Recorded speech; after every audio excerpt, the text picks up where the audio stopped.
15 minutes with everyone. Please. Thank you so much. Yeah. Today I will going to present my research on the evaluating the classical Greek reception in Genshin impact.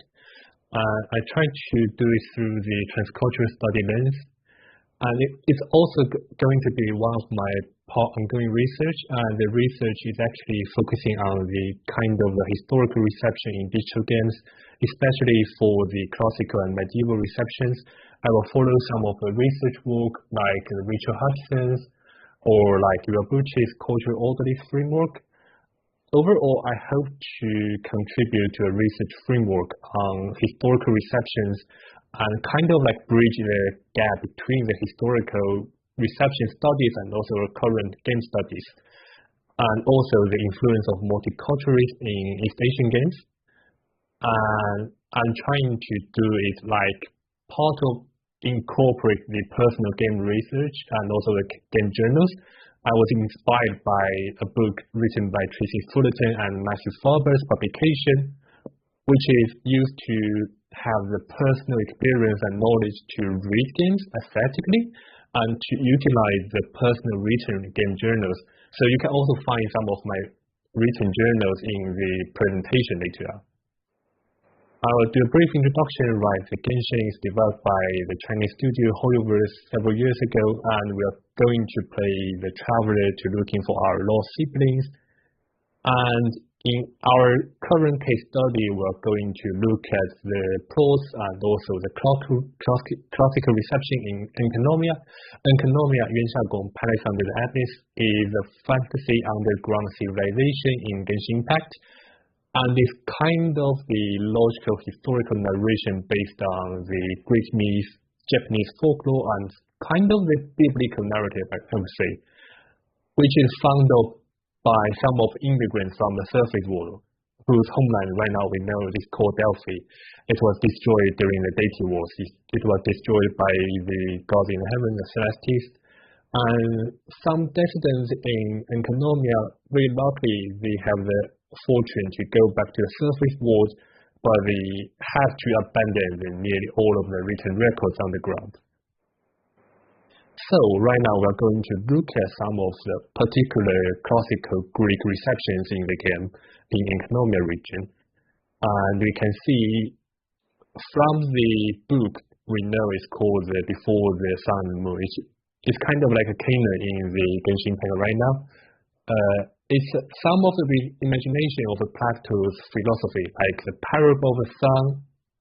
As we can see, like originally it's called like a people from the cave who do not have the ideas of the outside world and also ideas of the fire and the sun.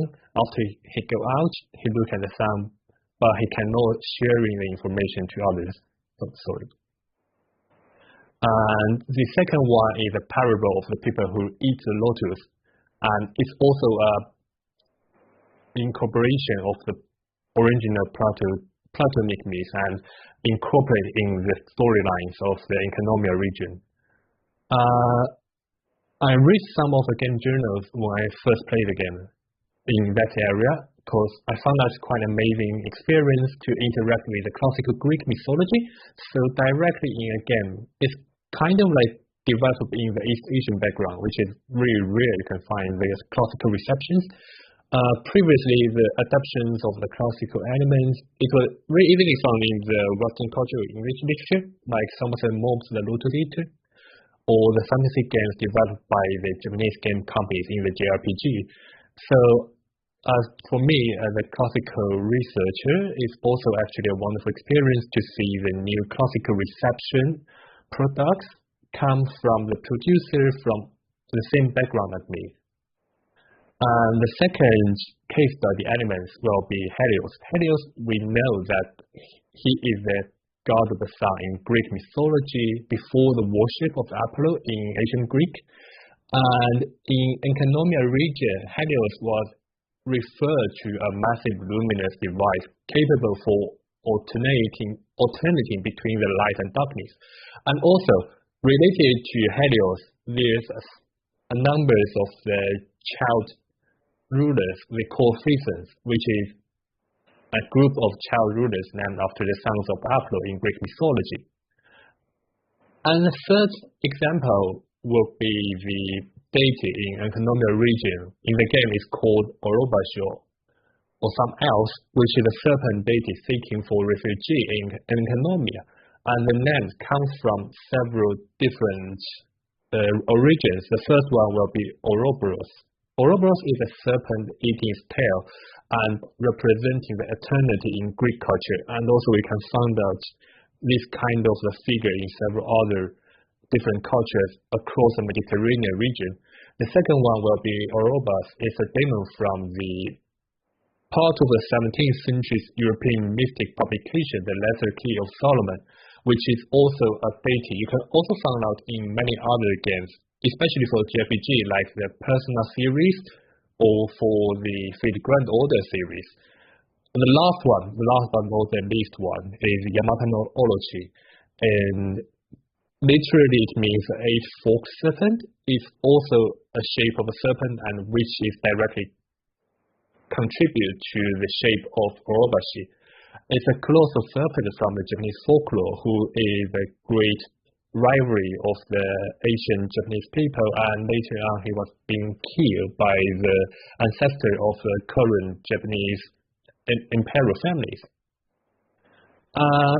Here's also the storyline of Abrax or Abalaku in the game, which was really fascinating for me because he is a talented architect in underground civilization who proposed an idea to construct Helios to help the people in Enkanomiya to have a better life in the underground.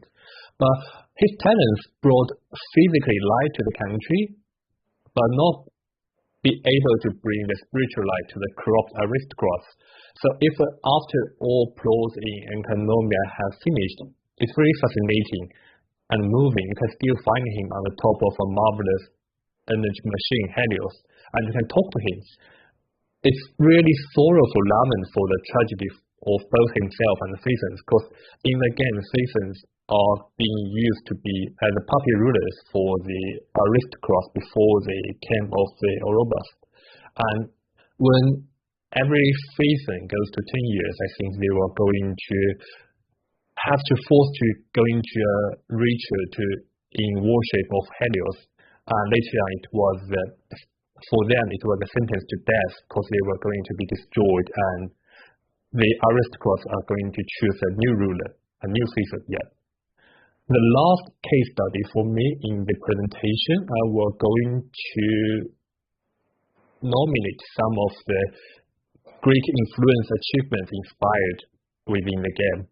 So it's kind of like more familiar for some of the Chinese players, I think, but also it's also very direct in the other language speaking versions, like Hesperos boons and Phosphorus guidance resonate with the Greek god of the planet Venus, because both Hesperos and Phosphorus are the names for the different shapes of Venus in particular time duration during a day. Like Phosphorus represents Venus in the morning, and also Hesperos represents Venus in the evening. So in Chinese we will call it like 晨星 or 昏星. And another achievement, Kairos constancy, is also related to the time trial challenges in Enkanomiya, which also related to the language, ancient Greek language itself, because Kairos in ancient Greek has a particular meaning related to times, which is also literally means like the right or critical moment.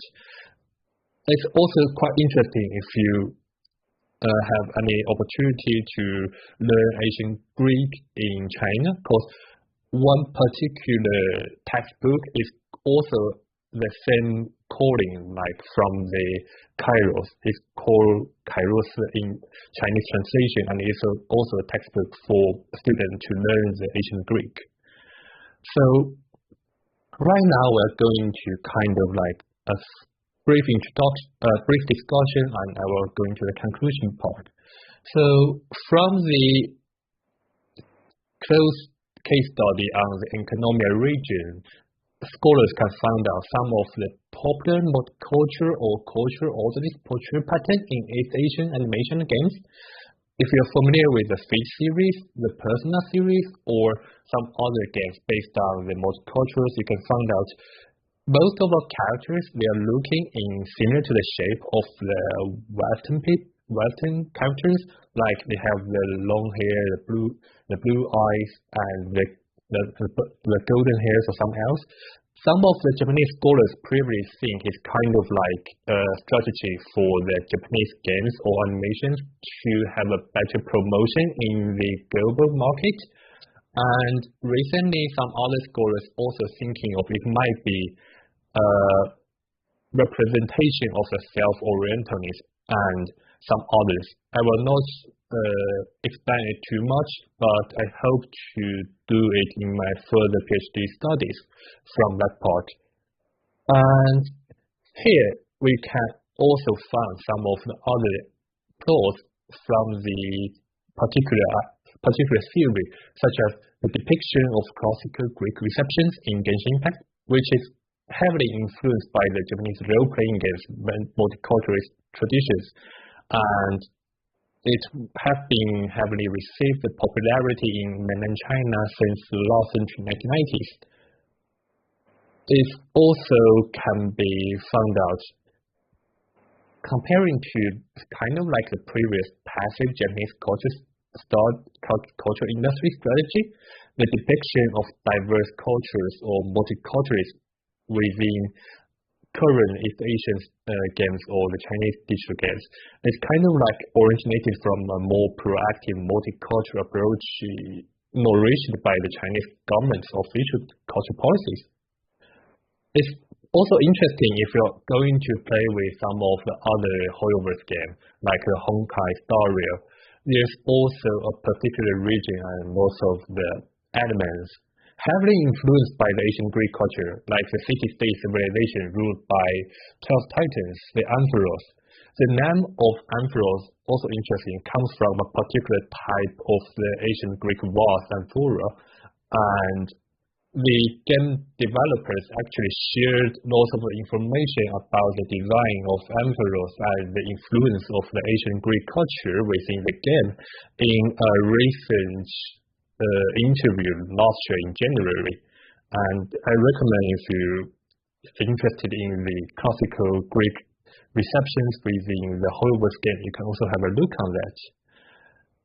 Here's some of the conclusion part and also the help for future researchers, and advocate for more critical and nuanced understanding on videos as both video games as both a vehicle for cultural expression and also size of the ideological critique within an increasingly interconnected transcultural landscape. And they also help further researchers can build upon the findings, which is by incorporating broader perspectives, including player reception, transcultural comparisons with other kinds of like the Japanese role-playing game inspired games, and also the quantitative analysis from the player forum, which lots of the scholars have done great jobs there, and also in-depth case study could offer our further insights on how such games can navigate the cultural and ideological tensions within the game studies. And here I think that's all of my presentation today. I will stop the sharing and looking for the questions. Thank you so much. Thank you very much for your presentation. I'm going to open it up for questions on the floor.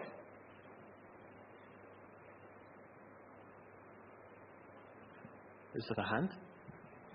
Oh, yes. Do you have a hand? No. Okay. Please give me a more direct hand. I'm a blind boy.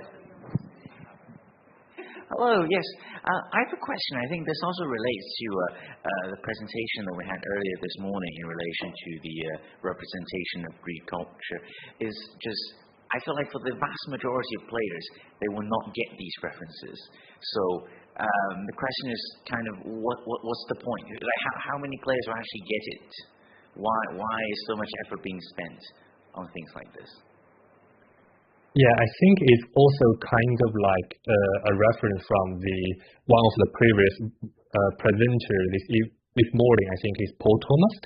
In one of his articles last year, he kind of like doing the autoethnography on the one of the Reddit sub related to Genshin Impact. It's called like the Genshin Impact folklore or something, and it's very surprising to find out like lots of the players who we used to think that the Genshin Impact players will not be really familiar with kind of like the cultural references, but in that sub, lots of the players are very fascinating on talking about the folklore representation and folklore reception within Genshin Impact, and they kind of like doing some of the historical work or mythological studies within that sub to discuss how the plots of Genshin Impact can represent to the current folklore from different traditions. And for example, when they are going to talking with the Enkanomiya region, using lots of the theories from the Greek mythology and also the Japanese folklore, which also Paul mentioned lots in his own paper, and I found that it's really helpful. And also for Ivan's paper, she also using lots of the theories and also lots of the materials from the ancient Greek culture, and I think it can attract lots of attention for players who used to use those kind of like games as kind of like the references for their own reading or for their own interest in the cultural background. I hope that answers your questions.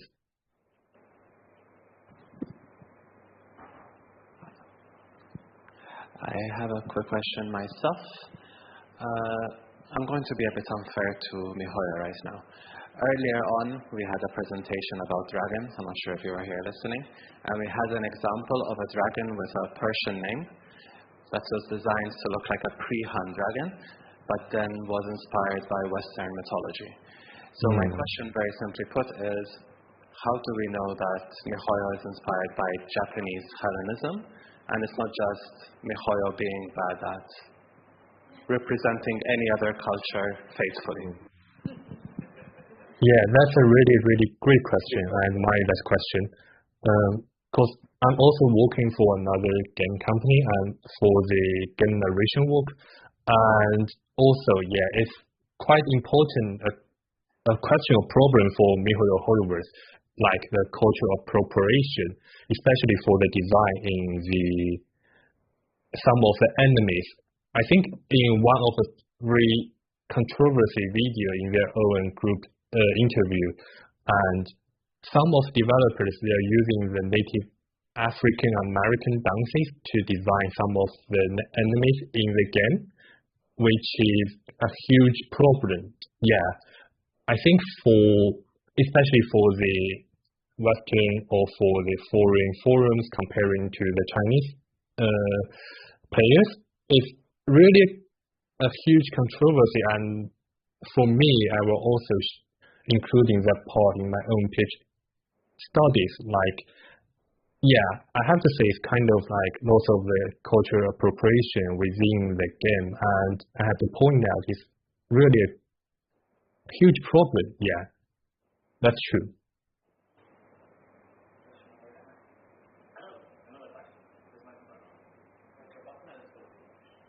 Another question? Oh, that was way louder than I thought it was going to be. Hopefully that was not too loud down the Zoom. So how much do you think this representations of Hellenic myth engages with Hellenic myth itself versus engaging with neoclassical Victorian reimaginings, or is that not particularly a distinction? Is that not something that's actually possible to distinguish between, in your opinion? Well, for my opinion, I think because we need to be considering the cultural background for the developers, and I do not think the developers in Mihoyo, they have lots of the receptions or inspirations from the neoclassical background, and I guess it might be directly from the current or the receptions from the Greek myths or Greek cultures, first from the Western audience in the 20th century and the nowadays, and then even using those kind of like the Western modern receptions of Greek culture and Greek myth to support their own work on the design of the prose in Genshin Impact. So I would say it's kind of like the Hammond is right, but I'm not so sure if it's directly comes from the influence of the neoclassical or the Victorian background. Okay, thank you very much for your talk and answering the questions. Round of applause for Hanjun. Thank you so much.